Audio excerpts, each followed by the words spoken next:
پیل کوم په نامه د لوی څښتن چې ډېر بخښونکی او مهربانه دی. قدرمنو لیدونکو،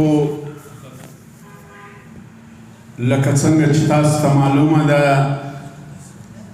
نن د شاعر نړیواله ورځ ده.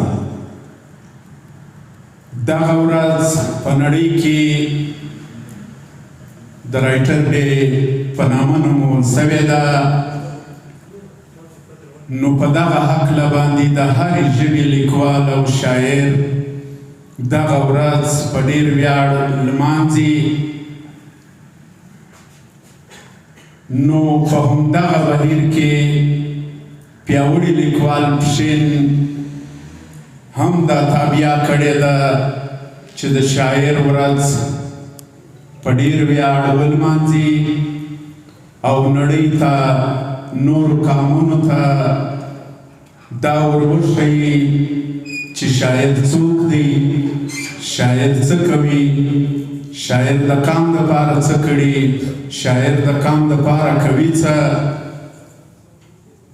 نو پر دې باندې به د پروګرام په بهیر کې ملګري لیکوال او شاعران په منظوم ډول باندې هم رڼا اچوي او په نثري ډول به هم ورباندې مجلس کوي.